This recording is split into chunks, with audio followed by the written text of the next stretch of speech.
last night delivered one of the wildest NBA slates of the season. It all started in Dallas. Luka Doncic's first return since the trade. And things got emotional quickly. 77!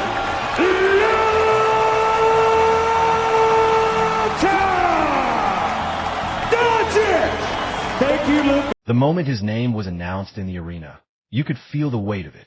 Luka looked crushed, clearly holding back emotion, even as Bruce Brown and others tried to lift the mood. But once the ball tipped, everything changed. Luka went straight to work, and it was clear from the jump he wasn't going to ease into this one. And again, every time he touches it, early on at least, all the energy looking towards number 77. The Don underneath trying to deliver some magic, and he does just that. Doncic, who now wears those colors, and the number 77 on his back. We'll get it right back. Luka, three, got it, the Don! Every possession early on revolved around him. The crowd locked in every time he touched it. He found Gafford for an early bucket, then hit a step-back three from the top. Another one shortly after. Before long, chants of "Fire Nico" echoed through the building.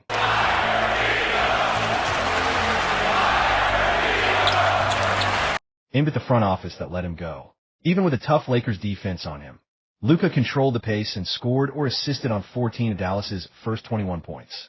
He drained another deep three right before the shot clock expired. And what stood out most? The home crowd cheered for the opposing player. Gafford again brings it down, back up to score. He met that pass. Najee on the drive, the launch, the tap in. Still, the Mavericks had other contributors keeping it tight. Gafford was aggressive around the rim, blocking shots, and getting second chance points. Dallas had a slight lead after one, but then the Lakers flipped the energy in the second. LeBron went full vintage. A massive slam on a break. Reeves got one too, surprising even himself. Finney-Smith hit a rhythm three, and suddenly the Lakers were playing at their pace. It wasn't just highlights. It was efficient, inside-out execution. Meanwhile, Luka kept pushing. Another step-back three, then another.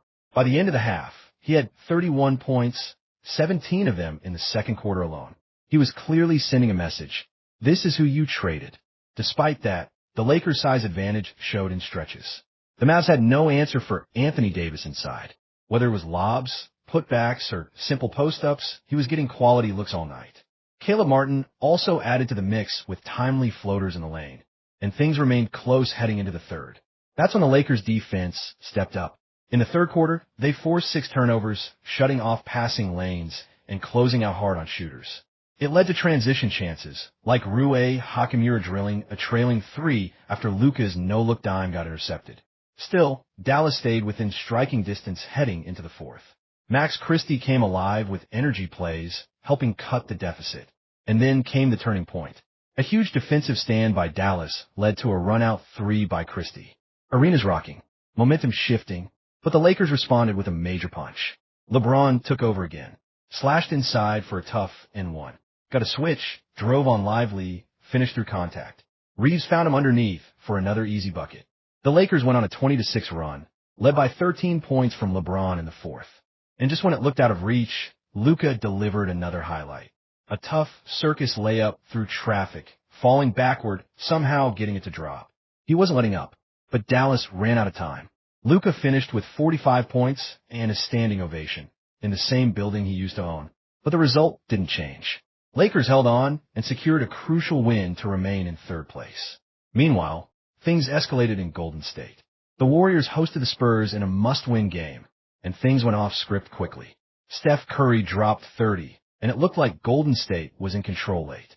He hit a clutch go-ahead bucket, then got the ball back for a chance to extend the lead. But Stfon Castle tipped the ball, forced a turnover, and the Spurs were running the other way. Golden State turned it over again on the next possession. Curry stripped. Keldon Johnson missed the layup, but Castle was there for the putback. Chaos.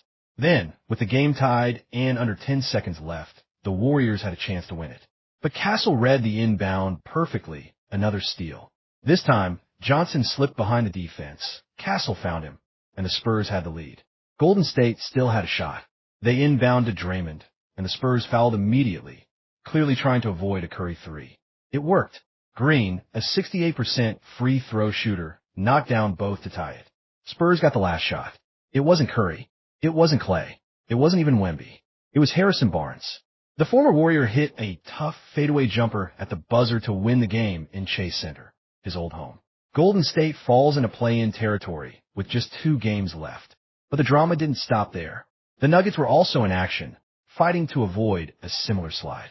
With 4 straight losses coming into the game, they needed to show signs of life.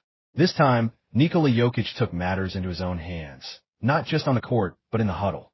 During one timeout, Jokic literally took the clipboard and drew up the next play himself, and it worked. Denver played crisp, team basketball for 3 quarters. Great passing, quality threes, poised decision-making.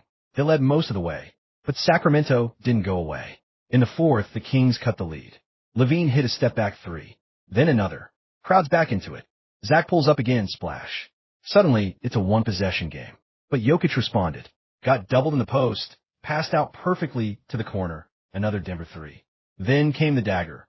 Pick-and-pop action, clean look, and the Nuggets finally snapped the losing streak.